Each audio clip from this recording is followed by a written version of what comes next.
Hello everyone, कैसे हैं आप सब। उम्मीद करता हूं आप सब बहुत अच्छे होंगे। आज मैं लेकर के आया हूं आपके लिए बहुत ही बेहतरीन टॉपिक जो कि है फंडामेंटल राइट्स। अगर आप किसी भी गवर्नमेंट जॉब एग्जाम की तैयारी कर रहे हैं तो आपने देखा होगा, चाहे वो पेपर एसएससी सीजीएल का हो, सीएचएसएल हो, एमटीएस हो, रेलवे का कोई पेपर हो, सीडीएस, एफकेट, सीएपीएफ, सब में इंडियन पॉलिटी का एक बहुत मेजर पोर्शन आता है। और इंडियन पॉलिटी का मैं कहूंगा जो बैकबोन टॉपिक है वो है फंडामेंटल राइट्स, जो कि हम आज अच्छे से कवर करने वाले हैं।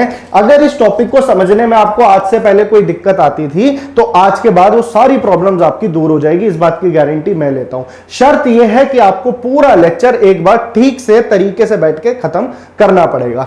यह हमारा अभिनंदन बैच है और इस बैच के बारे में मैं आपको आगे बताऊंगा। पूरा जनरल अवेयरनेस का कोर्स मैं आपको करवा रहा हूं। मेरा नाम है समृश श्रीवास्तव। बाकी टीचर्स के बारे में मैं आपको इन बिटवीन द क्लास बताऊंगा। तो पहले तो टॉपिक शुरू करेंगे हम, जो कि है हमारा फंडामेंटल राइट्स, यानी हमारे मौलिक अधिकार। अब इस टॉपिक को समझने के लिए आपको सारी चीजें ऑन टिप्स याद होनी चाहिए, तो मैं आपको एक एक चीज बताता चलूंगा जिससे कि आपके दिमाग में चीजें बैठती चली जाएंगी। ठीक है, तो पहले कुछ फीचर्स देख लेते हैं फंडामेंटल राइट्स के और देखते हैं किस तरीके का सवाल पेपर में बन सकता है।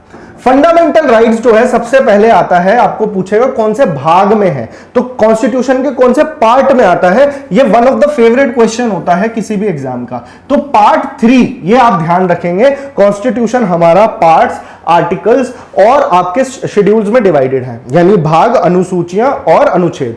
तो भाग 3 में, पार्ट 3 में आता है फंडामेंटल राइट्स। और कहां से कहां तक इसके अंदर आर्टिकल्स चलते हैं, तो पार्ट 3 में जो आर्टिकल शुरू होते हैं वो होते हैं आर्टिकल 12 से लेकर के आर्टिकल 35 तक। ये तो हो गई फैक्चुअल इंफॉर्मेशन इसकी, जो आपको आर्टिकल्स की फॉर्म में याद रखनी है। अब एक एक आर्टिकल को हम डिस्कस करते हुए चलेंगे। पार्ट 3 जो है कॉन्स्टिट्यूशन का, इसे मैग्ना कार्टा ऑफ इंडिया कहा गया है।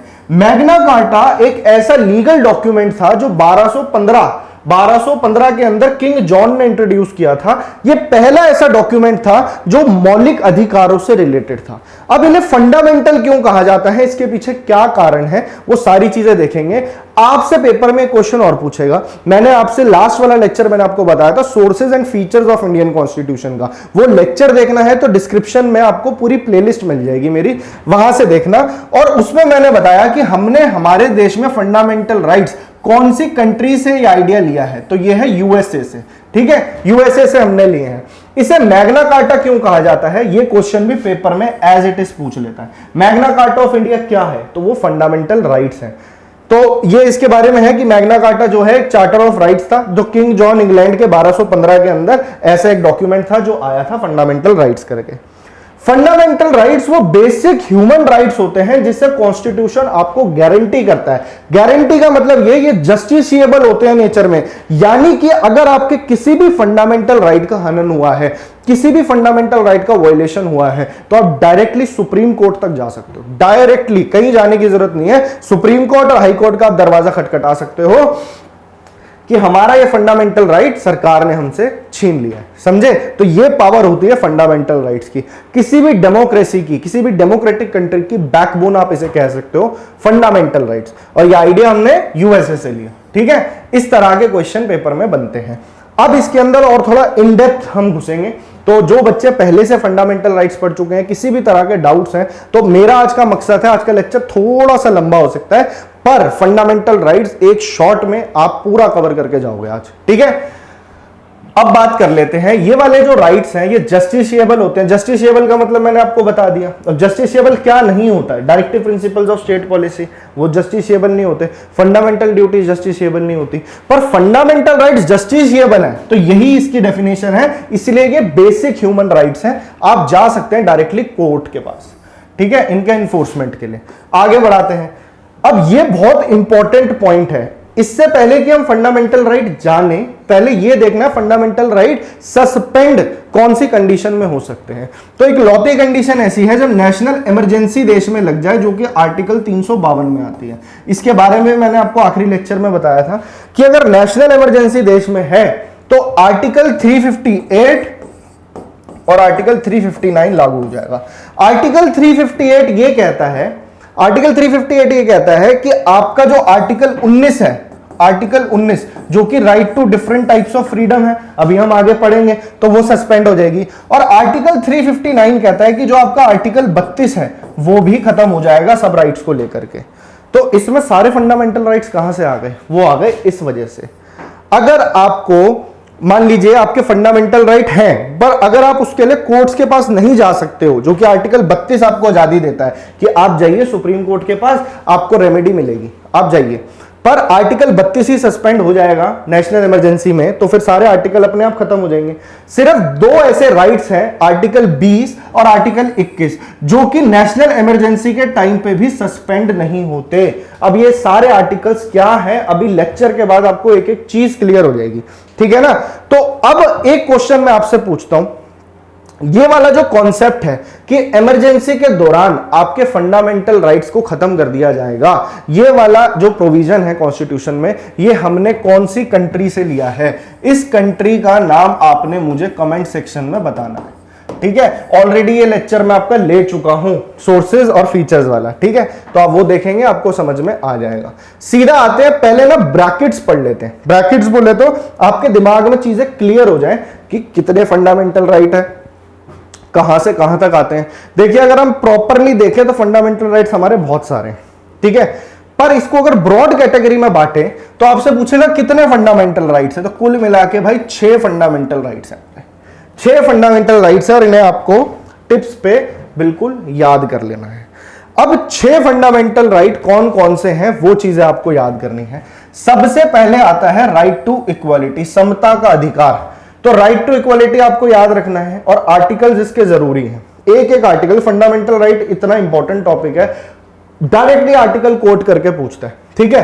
अगर आपको यह पता है कि पेपर में कोई क्वेश्चन उसने पूछा फॉर एग्जांपल कि equality in opportunities of public employment, ठीक है, ये कौन से आर्टिकल में आ रहा है। अब आपको एग्जैक्टली आर्टिकल नहीं पता है, पर आपको यह देख के पता लग रहा है यार ये राइट टू इक्वालिटी में आता होगा, तो आप एक अंदाजा लगा सकते हो कि राइट टू इक्वालिटी में 5 आर्टिकल आते हैं, आर्टिकल 14 से लेकर आर्टिकल 18 के बीच में। अगर सिर्फ आपको इतना भी पता है और ऑप्शंस थोड़े से दूर दूर के हैं तो आप लगा दोगे, पर ऐसी नौबत नहीं आएगी, मैं आपको एक एक आर्टिकल अच्छे से याद करवा दूंगा, ठीक है।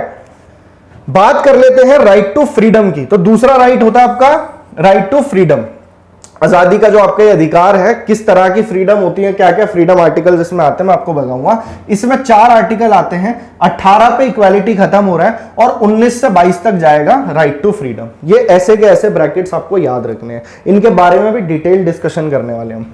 Right against exploitation, right against exploitation जो है ये आता है आर्टिकल 23 और आर्टिकल 24 के अंदर।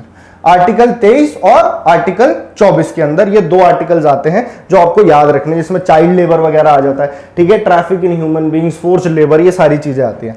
Right to freedom of religion, India is a secular country, धर्मनिरपेक्षता है यहाँ पे, तो right to freedom of religion, इसके लिए आपको 4 आर्टिकल हैं, आर्टिकल 25 से आर्टिकल 28, ठीक है। इसमें पर्टिकुलर आर्टिकल आपसे बहुत कम चांस है कि आपके एसएससी वगैरह में पूछेगा। इंपॉर्टेंट आपके ये ऊपर के 2 वाले बहुत इंपॉर्टेंट है। Cultural and educational right, minorities के लिए और माइनॉरिटीज के लिए आर्टिकल्स हैं, कल्चरल और एजुकेशनल राइट्स अभी जानेंगे, 2 आर्टिकल इसमें आते हैं। और इन सारे यानी कि इन 5 आर्टिकल्स को सिक्योर करने के लिए अपने आप में एक फंडामेंटल राइट बनाया है, राइट टू कॉन्स्टिट्यूशनल रेमेडीज, जो कि आर्टिकल 32 में आता है। Very very very very important, article 32 में, ठीक है, ये भी जानेंगे क्या है। तो ये जो है ये राइट अगर चला गया तो इसका मतलब आपके सारे राइट्स चले जाएंगे, तो ये आपको सेफगार्ड देता है। जब कॉन्स्टिट्यूशन ओरिजिनली बना था तो उस टाइम पे टोटल 7 राइट्स होते थे, उसमें एक राइट था राइट टू प्रॉपर्टी, ये क्वेश्चन पेपर में आता है। और राइट टू प्रॉपर्टी आर्टिकल 31 में आपको देखने को मिलता था, ठीक है। इस राइट को हटा दिया गया, इस राइट को फंडामेंटल राइट से कब हटाया गया, तो यह सवाल आपके पेपर में बनता है। तो इसके लिए है 44th अमेंडमेंट एक्ट। और कब आया था 44th अमेंडमेंट एक्ट? यह संशोधन आया 1978 के अंदर। ये एज इट इज याद करना। इसमें इस आर्टिकल को उठा के फंडामेंटल राइट से जुदा कर दिया और इसको डाल दिया एक नॉर्मल लीगल राइट के अंदर, जो आर्टिकल 300A में आता है। अब ऐसा क्यों किया गया? देखिए, अगर सरकार को कोई इंफ्रास्ट्रक्चर प्रोजेक्ट्स बनाने हैं तो उसके लिए कुछ प्रॉपर्टीज जो है उनको हटानी पड़ सकती है। अब अगर इसके बीच में लोग आ गए कि भाई ये तो हमारा फंडामेंटल राइट ले रहे हैं क्योंकि हमारे पास राइट टू प्रॉपर्टी है, तो इंफ्रास्ट्रक्चर में प्रॉब्लम आ सकती है, तो लोग कोर्ट चले जाते थे कि देखिए हमारी प्रॉपर्टी ली जा रही है। अभी भी ऐसा नहीं है कि ऐसी किसी की प्रॉपर्टी हटा दी जाएगी, उनको प्रॉपर कंपनसेशन दिया जाएगा। आर्टिकल 300A में इसको लीगल राइट बनाया है, ठीक है, ये भी कोई छोटा मोटा राइट नहीं होता है, पर प्रॉपर फंडामेंटल राइट की लिस्ट से हटा दिया गया। कब हटाया गया, कौन से अमेंडमेंट में हटाया गया, ये आपके सामने लिखा है, ठीक है जी। तो ये हो गई ऊपर से इंट्रोडक्शन। अब आपको मैं लेके चलता हूं और इन डेप्थ में फंडामेंटल राइट्स को। आर्टिकल नंबर 12 से पढ़ना हम शुरू करेंगे, ठीक है। आर्टिकल 12, अब मैंने आपको बताया था आर्टिकल 12 से आर्टिकल 35 तक जाता है फंडामेंटल राइट्स जो है, और 36 से फिर डीपीएसपी शुरू हो जाते हैं। तो आर्टिकल 14 से शुरू हो रहा है राइट टू इक्वालिटी। आर्टिकल 12 और 13 के बारे में तो आप कहोगे आपने हमें बताया नहीं, तो आर्टिकल 12 बहुत इंपॉर्टेंट आर्टिकल है, इसके बारे में जानते हैं, ठीक है। कंसेप्चुअली चीजों को समझेंगे, ऐसे हमने कोई जल्दबाजी नहीं करनी है कि आके आपको मैंने फैक्ट्स याद करवा दिए। ये पूरा कोर्स मैं आपको करवा रहा हूं जनरल अवेयरनेस का। ये अभिनंदन बैच की सीरीज है जो आपके हर एग्जाम में ऑलमोस्ट काम आ जाएगी। अभिनंदन बैच की ये सीरीज है जो आपके हर एग्जाम में काम आएगी, और इसमें आपको रीजनिंग भी पढ़ाया जा रहा है, आपके लिए साइंस के टीचर भी हैं, इंग्लिश के भी हैं, मैं आपको जनरल अवेयरनेस कराता हूं। रोज शाम को 6 बजे आपको क्लासेस मिलेंगी। पूरा मॉडर्न हिस्ट्री में आपको करा चुका हूं, साथ ही उसके लेटेस्ट प्रीवियस ईयर क्वेश्चंस भी मैं आपको करवा चुका हूं जो 2022-2023 में भी आपसे पूछे गए हैं, तो वो लेक्चर्स भी जाके जरूर देखना। पूरी की पूरी प्लेलिस्ट आपको डिस्क्रिप्शन में मिलेगी, इस लेक्चर के तुरंत बाद जाके उस प्लेलिस्ट को जरूर आप क्लिक करेंगे। अब बात कर लेते हैं कि भाई ये स्टेट को डिफाइन करने की क्या जरूरत है। कह रहे डेफिनेशन ऑफ स्टेट लिखिए आर्टिकल 12 में। अगर आपके पड़ोसी ने आपका कोई भी फंडामेंटल राइट छीन लिया, ठीक है, आपके खिलाफ कुछ गलत उसने किया जो आपके मौलिक अधिकार का वायलेशन आप कह सकते हो, तो क्या करोगे आप? डायरेक्ट सुप्रीम कोर्ट पहुंच जाओगे, हाई कोर्ट पहुंच जाओगे? नहीं ना, आप पुलिस के पास जाओगे, उस केस में नहीं जा सकते। तो यानी कि ये वाले जो राइट्स है फंडामेंटल राइट, इसकी प्रोटेक्शन की बात स्टेट के खिलाफ हो रही है, नॉर्मल एक पर्टिकुलर इंडिविजुअल के खिलाफ नहीं हो रही है कि किसी भी इंडिविजुअल ने कुछ करा तो आप जाके कोर्ट चले गए। नहीं, ये आपको प्रोटेक्ट कर रहा है जो स्टेट के लॉज हैं, यानी कि जो सबसे ऊपर की अथॉरिटी है, सरकार ही कोई ऐसा कानून बना दे जिससे फंडामेंटल राइट का वायलेशन हो जाए, फिर बेचारा एक आम आदमी कहां पे रेमेडी लेगा, कहां पे उस चीज के लिए जाएगा? तो तब आपको चांस मिलता है कि आप सुप्रीम कोर्ट जा सकते हो, आप हाई कोर्ट जा सकते हो। तो डेफिनेशन ऑफ स्टेट का मतलब है, यहां पे बताया फंडामेंटल राइट से रिलेटेड स्टेट की डेफिनेशन क्या है। तो स्टेट का मतलब है पूरा का पूरा इंडिया। इंडिया के अंदर क्या क्या? सेंटर लेवल के ऊपर जो आपकी गवर्नमेंट बैठी है, यानी सेंट्रल गवर्नमेंट प्लस जो वहां का लेजिस्लेचर है यानी पार्लियामेंट। अगर वहां कोई ऐसा कानून बनता है फंडामेंटल राइट जिसमें आड़े आ रहे हैं, तो फिर आप जा सकते हो सुप्रीम कोर्ट, ठीक है। सेंट्रल गवर्नमेंट और पार्लियामेंट, इसके अलावा स्टेट गवर्नमेंट प्लस जो वहां का लेजिस्लेचर है, विधानसभा है, विधान परिषद है वहां की, तो स्टेट लेजिस्लेचर, ठीक है। उसके अलावा कोई भी लोकल अथॉरिटीज हो गई, लोकल अथॉरिटीज कुछ भी हो सकती है, एमसीडीज वगैरह, या लोकल अथॉरिटीज में बहुत सारी अथॉरिटीज आ जाएंगी जो कि स्टेट के अंदर आती हैं, जो कि गवर्नमेंट के अंदर आती है। अगर ऐसी कोई अथॉरिटीज या ऐसा कोई लॉ जो आपके खिलाफ जाता हो, फंडामेंटल राइट के खिलाफ जाता हो, तो उसको कहा जाता है, मतलब कि स्टेट, उसको डिफाइन किया गया है। तो स्टेट की डेफिनेशन ये 3 आपको देखने को मिल जाएगी। समझ आ गई बात? डेफिनेशन ऑफ स्टेट ये है। आर्टिकल 13 की अब मैं बात करूंगा। आर्टिकल 13 बता रहा है आपको जुडिशियल रिव्यू के बारे में। आपसे पूछ लें इनमें से कौन सा आर्टिकल जुडिशियल रिव्यू से रिलेटेड है। जुडिशियल रिव्यू का मतलब मैंने आपको बताया था, ये कंसेप्ट हमने यूएसए से लिया है। इसका मतलब सिंपल है कि आपके कानून बने हैं, आपके खिलाफ कोई, मतलब नॉर्मल जनता के लिए कोई ऑर्डर निकाला है, कोई लीगल एक्शन लिया है गवर्नमेंट ने जो कि फंडामेंटल राइट्स को उल्लंघन कर रहा है, तो आप डायरेक्टली रेमेडी सीख करने के लिए कहां जाओगे? सुप्रीम कोर्ट और हाई कोर्ट के लिए। सुप्रीम कोर्ट के पास आप जाओगे आर्टिकल 32 का यूज करके, राइट टू कॉन्स्टिट्यूशनल रेमेडी, और सेम हाई कोर्ट के पास पावर होती है आर्टिकल 226 में। ये इनके पास रिट इशू करने की पावर होती है कि आपके किसी भी फंडामेंटल राइट का वायलेशन हुआ है तो वो रिट इशू कर सकते हैं। तो कोई भी लॉज हैं जो वायलेट कर रहे हैं फंडामेंटल राइट्स को, तो उसके लिए प्रोटेक्शन देता है आपको जुडिशियल रिव्यू। तो ये है आर्टिकल 13 जुडिशियल रिव्यू। ये 3 आर्टिकल जुडिशियल रिव्यू से रिलेटेड है। आर्टिकल 13, आर्टिकल 32, आर्टिकल 226, ठीक है जी। तो अब हम कहानी शुरू करते हैं राइट टू इक्वालिटीज, या फटाफट से सिंपल भाषा में समझेंगे कि ये सारे आर्टिकल्स क्या क्या चीजें बताते हैं और पेपर में कहां से क्वेश्चन आ सकता है। 12 में बताया डेफिनेशन ऑफ स्टेट, 13 में बताया जुडिशियल रिव्यू, 14 से शुरू होती है 18 तक की कहानी, यानी आर्टिकल 14 से आर्टिकल 18, 14, 15, 16, 17, 18 5 आर्टिकल्स आते हैं राइट टू इक्वालिटी में। ठीक है जी, चलिए शुरू करते हैं। कह रहा है आर्टिकल 14 देता है equality before the law. Article 14 इसका मतलब है कानून की नजरों में सब बराबर है। कहते हैं ना कानून अंधा होता है, गरीब के लिए कानून अलग और अमीर के लिए कानून अलग, ऐसा नहीं होगा। कोई पावरफुल इंसान है उसके लिए कानून अलग होगा, कोई बेचारा जो इतना पावरफुल नहीं है उसके लिए कानून अलग होगा, ऐसा नहीं है। कानून अंधा होता है, सब लोग इक्वल हैं। कोई ऐसी पनिशमेंट हो किसी क्राइम के लिए तो सबको इक्वल पनिशमेंट दी जाएगी, चाहे वो कोई भी करे। तो सिंपल सी बात है, इसे कहते हैं इक्वालिटी बिफोर द लॉ। हालांकि इससे रिलेटेड कुछ एक्सेप्शंस भी होते हैं, इसलिए कहते हैं फंडामेंटल राइट्स जो हैं एब्सोल्यूट नहीं होते हैं। कुछ एक्सेप्शंस आपको हर जगह देखने को मिलेंगे। एक्सेप्शंस जैसे कि इस आर्टिकल में एक्सेप्शन आप देख लोगे, आर्टिकल 361। आर्टिकल 361 क्या कहता है? आर्टिकल 361 कुछ इम्यूनिटीज देता है। इम्यूनिटीज देता है, सबके लिए कानून बराबर नहीं है। किन के लिए नहीं है इम्यूनिटीज? किन किन को मिलती है? गवर्नर को, स्टेट के जो गवर्नर होते हैं उनको, और प्रेसिडेंट को। ये इतनी ऊंचे पद हैं कि इनको आप directly civil cases, criminal proceedings के अंदर आप जेल में नहीं डाल सकते डायरेक्टली। तो ये है कुछ इम्यूनिटीज। कैसा लगेगा अगर देश के राष्ट्रपति को ही आप उठा के जो भी ऑफिस में है उनको आप जेल में डाल सकते हो? नहीं। तो इम्यूनिटीज इनको मिली हुई है। इसके अलावा जो फॉरेन एम्बेसडर्स होते हैं, डिप्लोमैट्स होते हैं, जो किसी और कंट्री से आए हैं आपकी कंट्री में, तो उनके लिए भी ऐसी कुछ इम्यूनिटीज दी गई हैं। तो ये कुछ एक्सेप्शंस है आर्टिकल 14 के लिए। ठीक है, बाकी सबके लिए कानून बिल्कुल बराबर है और कानून अंधा होता है। Equality before the law. Article 15 very very important. Paper में हालांकि डायरेक्ट आपसे यही क्वेश्चन पूछेगा, इक्वालिटी बिफोर लॉ कौन से आर्टिकल में आता है? प्रोहिबिशन ऑफ डिस्क्रिमिनेशन कौन से आर्टिकल में आता है? तो आर्टिकल 15 कहता है prohibition of discrimination on grounds only of religion. ये याद रख लेना, रिलीजन किस किस बेस पे भेदभाव नहीं कर सकती है सरकार? Religion, race, caste, sex and place of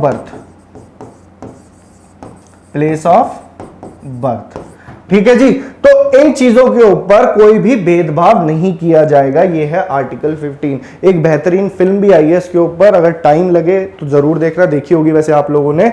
तो ये है on grounds prohibition of discrimination on grounds only of religion, आपके धर्म के ऊपर, आपकी जाति के ऊपर, आपके सेक्स के ऊपर या प्लेस ऑफ बर्थ के ऊपर। ठीक है, किसी भी तरह का भेदभाव नहीं किया जाएगा। जैसे स्टेट फंडेड कोई पब्लिक प्लेसेस है, पार्क्स हैं, मॉल्स हैं, होटल्स हैं और पब्लिक वेल्स हैं, वहां पे आप किसी को नहीं बोल सकते कि नहीं ये आपके लिए नहीं है।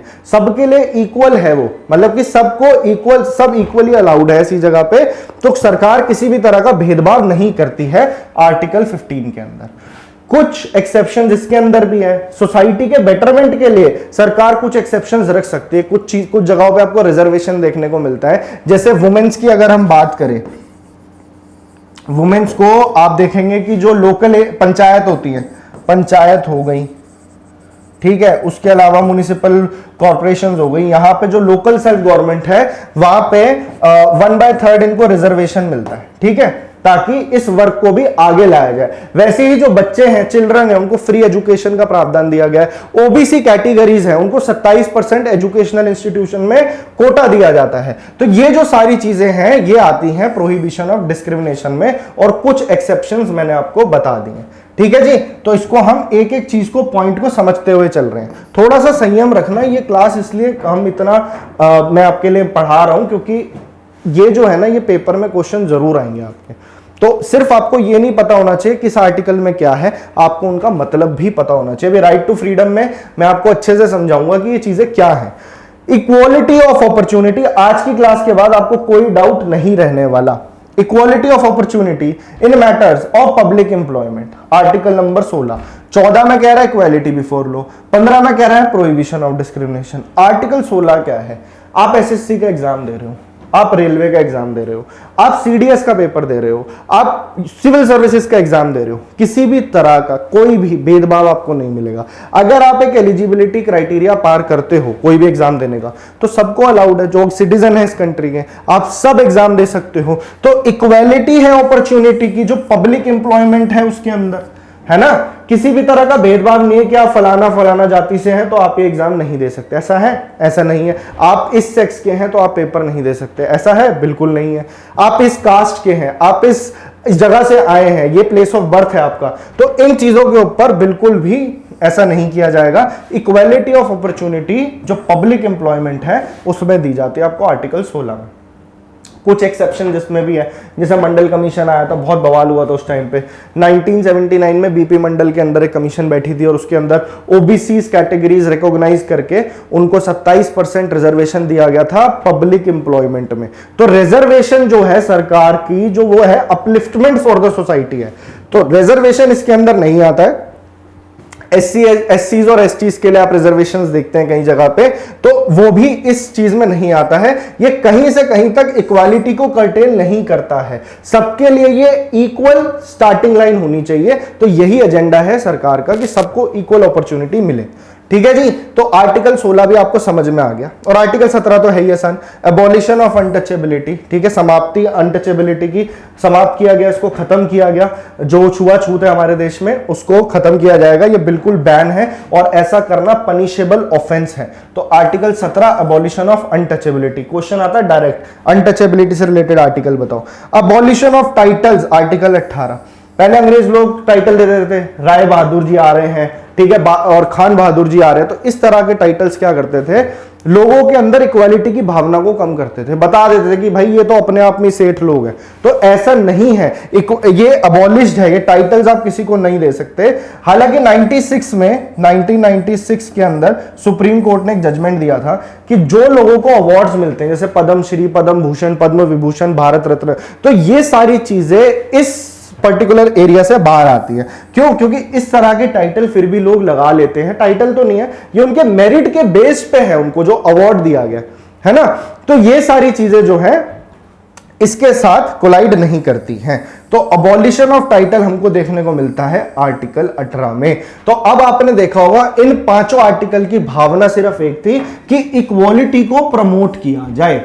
समझे? ये टॉपिक आपको कई बार हो सकता है सुनने में थोड़ा सा आपको बोरिंग लगे, पर ये जो है ना, ये बैकबोन है। मैं बार बार कह रहा हूं, आपको पॉलिटी अगर समझना है, पॉलिटी जानना है, कॉन्स्टिट्यूशन की भावना को समझना है, तो फंडामेंटल राइट बहुत जरूरी है। आर्टिकल 12 हमने पढ़ लिया, डिफाइन कर दिया स्टेट को। आर्टिकल 15 के अंदर, आर्टिकल 13 के अंदर हमने देख लिया judicial review. Article 14 equality before law, article 15 prohibition of discrimination, article 16 equality in matters of public employment, article 17 abolition of untouchability और आर्टिकल 18 एबॉलिशन ऑफ टाइटल्स।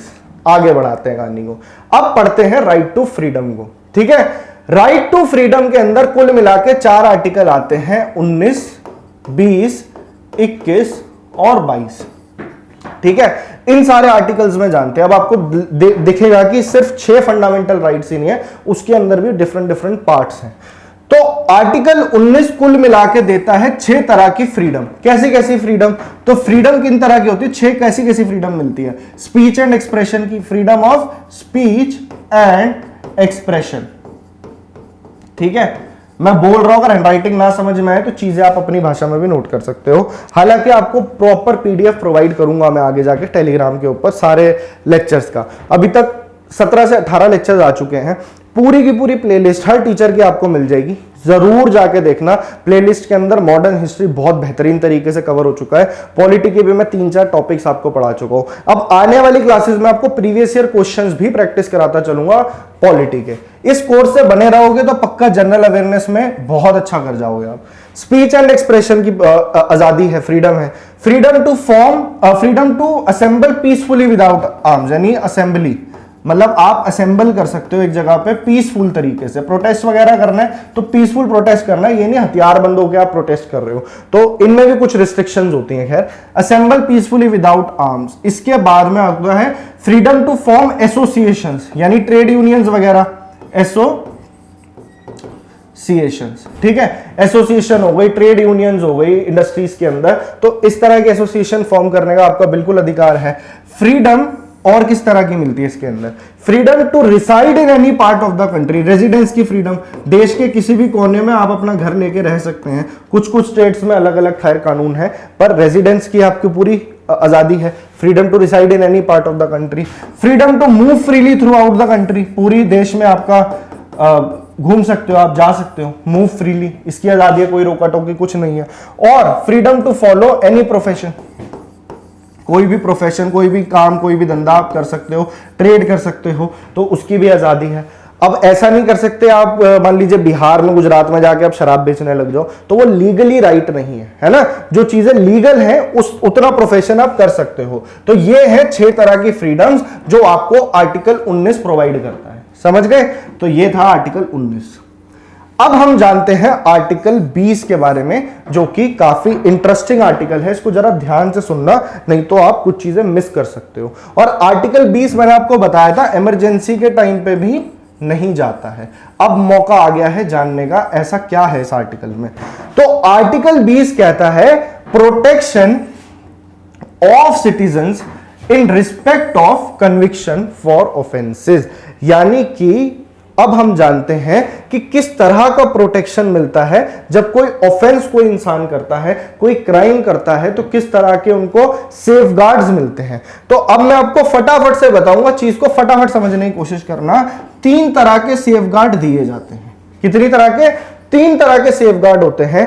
पहला, ये थोड़ी लीगल टर्म्स हैं पर आपको समझा दूंगा मैं, इस बात का भरोसा रखना। तो पहला है रेट्रोस्पेक्टिव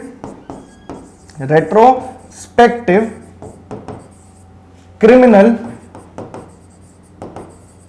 लेजिस्लेशन, या फिर इसको एक्स पोस्ट फैक्टो लॉ भी कहा जाता है। अब इसका क्या मतलब हुआ? ये तो बड़े हैवी वर्ड्स आपने बता दिए। अब इसका क्या मतलब हुआ? इसका मतलब बड़ा सिंपल सा है। इसका मतलब ये है, इसको मैं एक एग्जांपल के थ्रू आपको समझाता हूं। किसी भी मुजरिम को, मान लीजिए किसी ने ऐसा क्राइम किया, किसी ने चोरी का क्राइम करा है, ठीक है।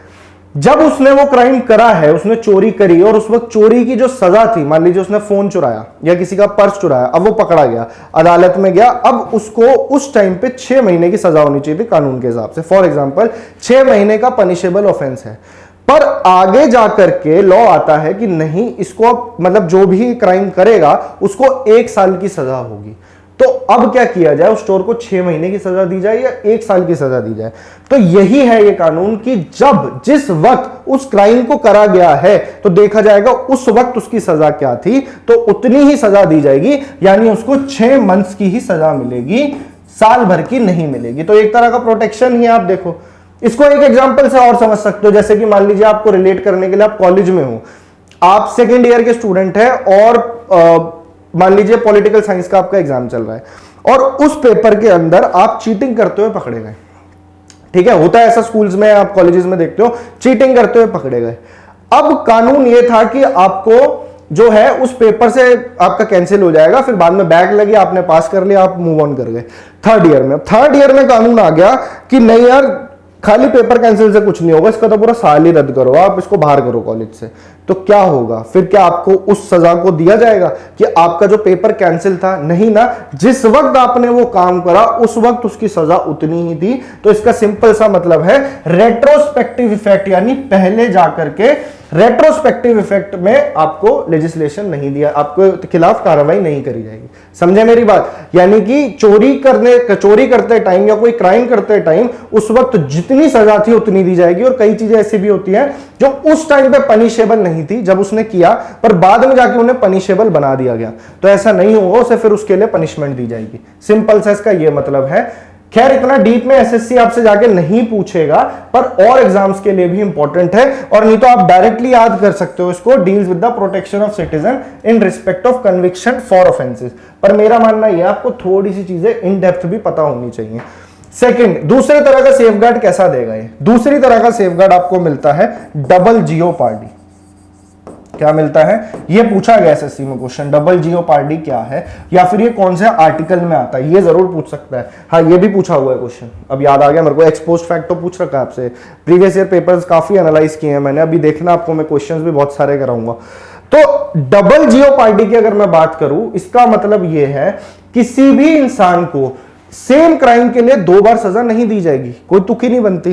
किसी इंसान को देखा गया कि उसने कोई क्राइम उसने करा है, ठीक है, उसके बाद में उस पर मुकदमा चलता है, जजमेंट आता है, उसे सजा सुनाई जाती है, दोबारा से वो केस खोल के ये तीनों प्रोसीजर दोबारा से नहीं दोहराए जाएंगे। तो डबल जियोपार्डी का मतलब एक ही क्राइम के लिए, एक ही चीज के लिए 2 बार सजा नहीं दी जा सकती, ठीक है। और एक होता है प्रोटेक्शन अगेंस्ट सेल्फ इंक्रिमिनेशन।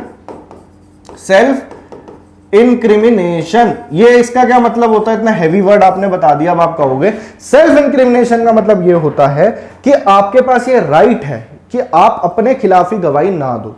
अब मान लो कोई मर्डरर है, मर्डरर बोलेगा कि नहीं भाई मैंने मर्डर करा है, नहीं ना, तो उसके पास ये राइट है, ये काम पुलिस का है, प्रशासन का है कि उसके खिलाफ सबूत इकट्ठा करे और उसको सजा दिलवाए।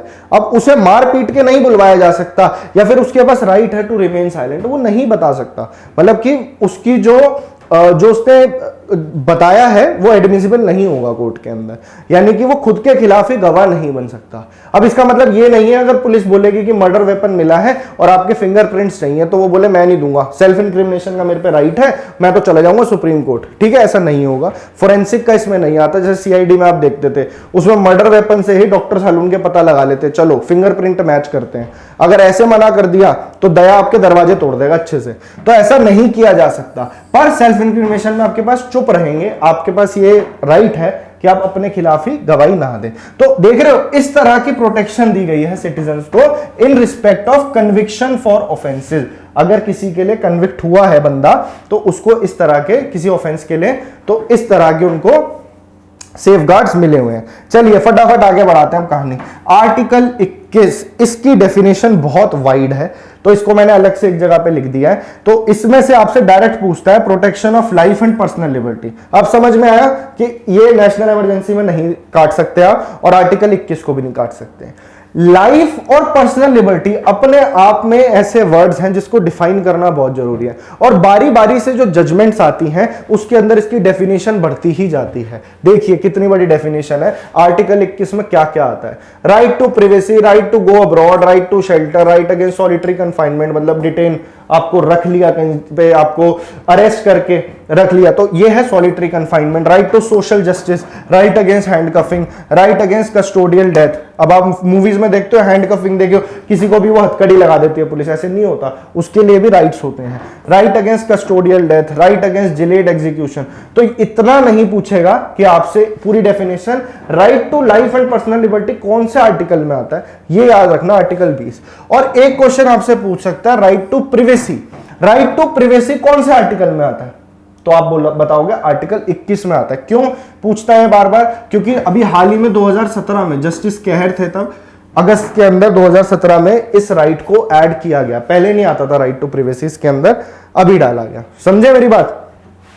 तो ये था आपका आर्टिकल 21, ठीक है जी। Article 22 very very very important, protection against arrest and detention in certain cases. अब आपने एक वर्ड सुना होगा प्रिवेंटिव डिटेंशन, वो इसी से रिलेटेड है। वो क्या है मैं आपको भी बताता हूं। Protection against arrest and detention in certain cases, ठीक है। अब किस तरह की प्रोटेक्शन मिलती है अरेस्ट के केसेस में? मान लीजिए किसी व्यक्ति को अरेस्ट किया गया, अब उसके पास कुछ राइट्स हैं। अगर पुलिस ने उसे उठाया है, उसे कस्टडी में रख रही है पुलिस, तो पहला राइट तो यह है कि उसे इन्फॉर्म किया जाएगा कि आपके ऊपर क्या चार्जेस लगाए हैं। दूसरा, उसको एक राइट मिलता है कि वो अपना लॉयर से कंसल्ट कर सकता है, एक एडवोकेट से आप कंसल्ट करने का राइट उसके पास बिल्कुल रहता है, ठीक है। तीसरा, पुलिस के ऊपर ये पक्का, पुलिस के ऊपर ये बात होती है कि उनको 24 घंटे के अंदर, 24 आवर्स के अंदर ये लाइबिलिटी होती है पुलिस के ऊपर कि 24 घंटे के अंदर अंदर उसे लोकल मजिस्ट्रेट के आगे पेश करना है, और मजिस्ट्रेट आगे डिसाइड करेगा कि इसे कस्टडी में अभी रखना है इसे या फिर बेल दे देनी है या फिर इसे छोड़ देना है, ठीक है। तो ये मैजिस्ट्रेट डिसाइड करेगा 24 घंटे, और मैजिस्ट्रेट ने बोला कि इतने वक्त तक के लिए आप रख सकते हो, अगर उससे ज्यादा पुलिस रख रही है तो भी गलत है। तो इस तरह के कुछ राइट्स दिए जाते हैं किस केस में, अरेस्ट के केसेस में। ऐसे ही अरेस्ट नहीं किया जा सकता, तो उसे इन्फॉर्म करा जाएगा, उसके पास एक राइट है एडवोकेट हायर कर, पूछ सकता है, अपने कंसल्ट कर सकता है अपने एडवोकेट से, और 24 घंटे के अंदर उसको मजिस्ट्रेट के आगे पेश किया जाएगा। अगर पुलिस मान लीजिए किसी को अरेस्ट करके 24 घंटे में पेश नहीं कर रही, 2, 3, 4 दिन तक रखा हुआ है अपने पास, तो फिर आप आर्टिकल 32 का यूज करोगे, जिसमें वो हैबियस कॉर्पस डाल देगा कि इलीगल कन्फाइनमेंट डिटेन कर रखा है, तो इस बंदे को आप सामने प्रकट कीजिए, क्यों, इसको किस चार्जेस पे आपने रखा हुआ है। ये वाला जो राइट है प्रोटेक्शन अगेंस्ट अरेस्ट का, जिसमें इनको ये 3-4 चीजें मिलती हैं, तो ये किनको नहीं मिलती हैं, इसके लिए एक्सेप्शंस हैं।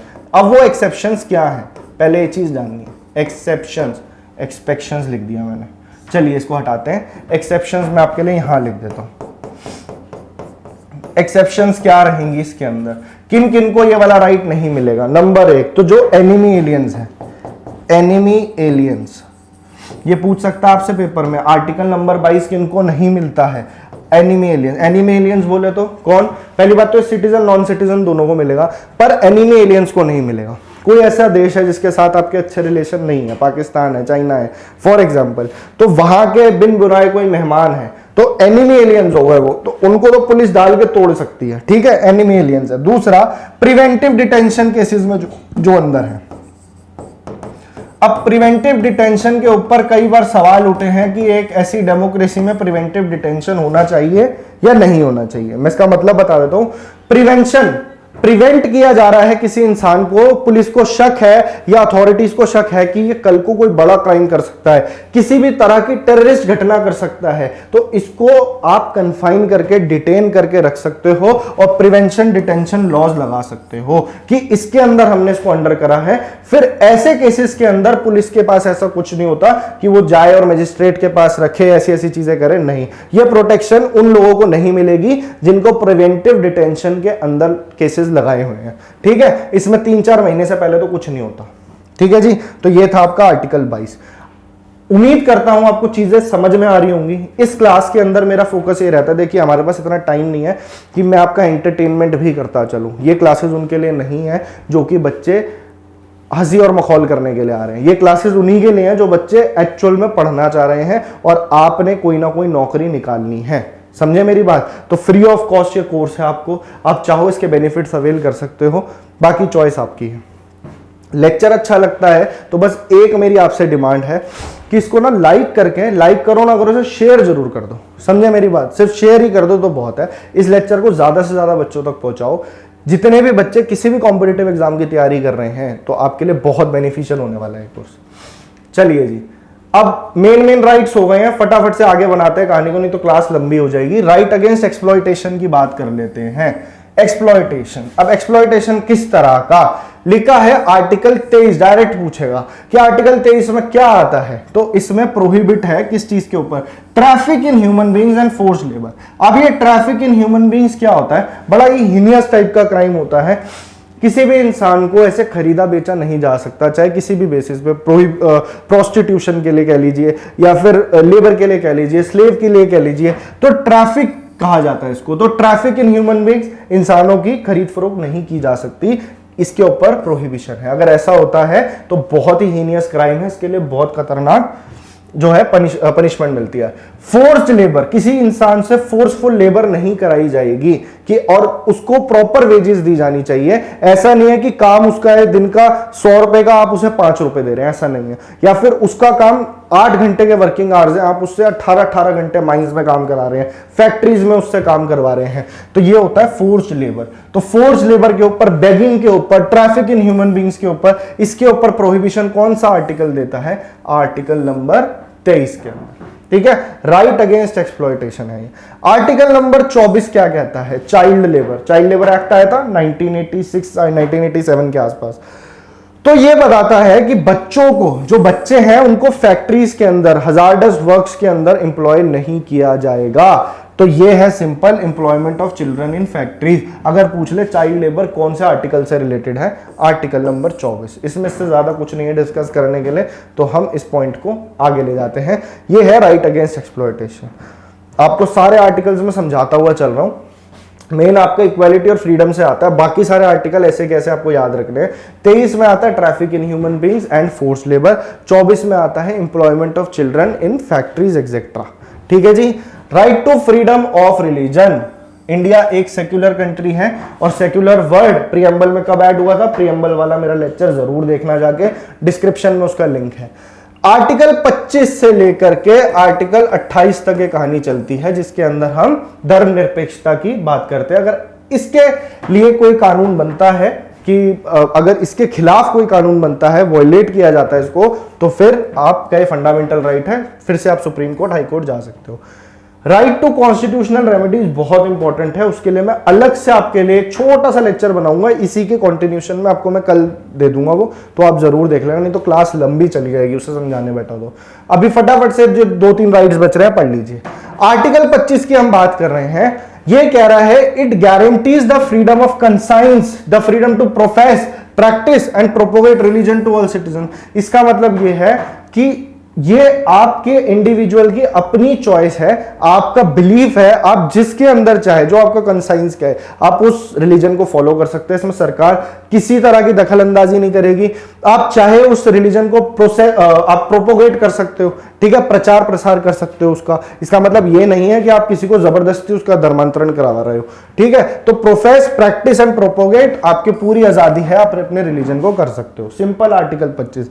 आर्टिकल 26 कहता है to manage, freedom to manage religious affairs, यानी कि कोई एक पर्टिकुलर रिलीजन है, उसके अपना इंस्टीट्यूशन है, ठीक है, अपनी एक डिनोमिनेशन है, अपना एरिया है, उसके अंदर वो अपने तरीके से अपने कानून लगा करके अपनी चीजें खुद से मैनेज कर सकता है। ये उसका इंडिविजुअल काम है, इसके अंदर स्टेट अंदर नहीं आ सकता। समझे, सिंपल सा बात यह है। इसके ऊपर भी कुछ रिस्ट्रिक्शंस होती हैं, पर आप कानून के दायरे में रह करके रिलीजियस अफेयर्स को मैनेज कर सकते हो, जो पर्टिकुलर रिलीजन के। सिंपल। आर्टिकल 27 कहता है freedom from payment of taxes for promotion of any particular religion. सरकार ऐसा कोई टैक्स इंपोज आपके ऊपर नहीं कर सकती जिससे किसी एक पर्टिकुलर धर्म को फायदा हो, कि मतलब उसका प्रचार किया जा रहा है, उसका मेंटेनेंस के लिए उससे रिलेटेड कोई टैक्स आपसे लिया जाए, आपसे नहीं लिया जाएगा। अगर ऐसा होता है तो आपका फंडामेंटल राइट का वायलेशन है, ठीक है। किसी तरह का टैक्स सरकार आपसे किसी एक पर्टिकुलर रिलीजन को प्रमोट करने के लिए नहीं ली सकती, ठीक है, promotion of any particular religion. Article 28 कहता है freedom to attend religious instruction of religious worship in certain educational institution. आप कई एजुकेशन स्कूल्स वगैरह में देखते हो एक डिफरेंट टाइप के रिलीजियस जो स्कूल्स होते हैं, क्रिश्चियन स्कूल्स कह लीजिए, सिख स्कूल्स कह लीजिए, तो वहां पे आजादी होती है, उनको अपनी तरह की प्रेयर्स, अपनी तरह की एजुकेशन थोड़ी बहुत दे सकते हैं, तो इसके अंदर स्टेट इंटरफेयर नहीं करेगा। पर जितने भी स्कूल्स कॉलेजेस जो स्टेट फंडेड है, स्टेट की डेफिनेशन बताई थी ना आर्टिकल 12 में, तो जितने भी कॉलेजेस या फिर स्कूल स्टेट फंडेड है, वहां पे इस तरह की कोई प्रमोशन रिलीजन की नहीं करी जाएगी। समझे मेरी बात? तो ये है आर्टिकल 28। मतलब पूरी तरीके से प्रॉपर लाइन है, रिलीजन अलग है और स्टेट अलग है। रिलीजन आपका पर्सनल अफेयर है, जो आपने करना है आप कीजिए। तो इस तरह की फ्रीडम हमारे देश में दी गई है। ये आता है right to freedom of religion में। इसमें आर्टिकल 27 टैक्स वाला याद रखना है जो इंपॉर्टेंट है, और आर्टिकल 28 याद रखना है एजुकेशनल इंस्टीट्यूशन, और आर्टिकल 25 ये रेयर ऑफ रेयर केसेस में पूछता है आर्टिकल 26 के बारे में। कल्चरल एंड एजुकेशनल राइट, हमारे देश में माइनॉरिटीज हैं और कॉन्स्टिट्यूशन में लिंग्विस्टिक, जो लैंग्वेज के बेसिस पे माइनॉरिटीज है और रिलीजन के बेस पे माइनॉरिटीज है, उनको रिकॉग्निशन दिया गया है। तो protection of interest of minorities, ये चाहे अपनी लैंग्वेज, कोई एक बेसिक जो है लैंग्वेज, अपनी स्क्रिप्ट, ठीक है, अगर ऐसी कोई माइनॉरिटीज है, अपना कल्चर, ठीक है, इसमें कल्चर भी आ गया, उसको प्रिजर्व करके रखना चाहती है, उसे बचा के रखना चाहती है, तो बिल्कुल आप कर सकते हो। ये माइनॉरिटीज के लिए, इसको रिलीजन के साथ कंफ्यूज मत करना। तो जो माइनॉरिटीज है, कोई ट्राइबल एरियाज है, वो अपना कल्चर, अपना स्क्रिप्ट, अपनी लैंग्वेज को प्रिजर्व करना चाहते हैं तो उनको पूरी आजादी है, प्रोटेक्शन दिया जाता है उनको इसके लिए। वैसे ही आर्टिकल 23-30 में right of minorities to establish administer educational institution, तो अपने इंस्टीट्यूशंस, अपने एजुकेशनल इंस्टीट्यूशन बनाने की माइनॉरिटीज को पूरा का पूरा अधिकार है। तो इस तरह से आते हैं आपके कल्चरल एंड एजुकेशनल राइट्स, ये 2 आर्टिकल्स उसमें आ जाते हैं। तो ये तो बात हो गई सारे फंडामेंटल राइट्स की। पर क्या हो अगर फंडामेंटल राइट्स का वायलेशन हो जाए, तो उसके लिए आता है आपका आर्टिकल नंबर 32। इसको कहा गया था हार्ट, कई बार पेपर में सवाल आया, heart and soul of Indian constitution. ठीक है, और ये बहुत ही इंपॉर्टेंट आर्टिकल है। इसके बारे में अगले लेक्चर में मैं आपको बताने वाला हूं। इसके अंदर हम रिट्स को समझेंगे, हैबियस कॉर्पस क्या है, प्रोहिबिशन क्या है, मैंडेमस क्या है, को वारंटो क्या है और सर्शियोरारी क्या है। बस 1 मिनट और देना मेरे को, उसके लिए आपको रुकना पड़ेगा, बस 1 मिनट, ठीक है, इससे ज्यादा आपका वक्त नहीं लूंगा। ये हमारा अभिनंदन बैच है जिसके बारे में मैं आपको बता रहा हूं, जिसमें आप ये क्लास देख रहे हैं। 79 डेज का ये बैच है, जिसके अंदर आपको लिखा है ना 79 दिनों की तैयारी, 79 दिनों की तैयारी और सरकारी नौकरी तुम्हारी। टारगेट है हमारा एसएससी सीजीएल 2023। पर अगर आप और भी किसी गवर्नमेंट एग्जाम की तैयारी कर रहे हो तो मोस्ट वेलकम, आपको फ्री में सब कुछ पढ़ाया जा रहा है। जीके मैं पढ़ाता हूं, मेरा नाम है समृत श्रीवास्तव और यहां पे मैं हूं। ये हैं आपके साइंस वाले सर, अभिषेक सर जो आपको साइंस पढ़ाते हैं, कपिल सर आपको इंग्लिश पढ़ाते हैं और रीजनिंग पढ़ाते हैं आपको रोहित सर। 6 बजे रोज मेरी क्लास आती है, उसके बाद साइंस की, फिर आपको इंग्लिश की और लास्ट में आपको रीजनिंग की देखने को मिलती है। ठीक है, तो आप जब चाहो इन लेक्चर्स को देख सकते हो और डिस्क्रिप्शन में जाइए, प्लेलिस्ट को एक बार जरूर देखना। ये प्रॉपर एक तरीके से कोर्स चल रहा है और अगर आप उस सीक्वेंस में देखते जाते हो तो बहुत बढ़िया, नहीं भी देखते तो लेक्चर्स इस तरीके से डिजाइंड है कि आपको चीजें समझ में आती जाएगी। लेक्चर को शेयर जरूर करना, ये मैं फिर से आपको कह रहा हूं। मिलता हूं मैं आपसे कल, पढ़ेंगे कॉन्स्टिट्यूशनल रेमेडीज के बारे में। तब तक के लिए थैंक यू सो मच।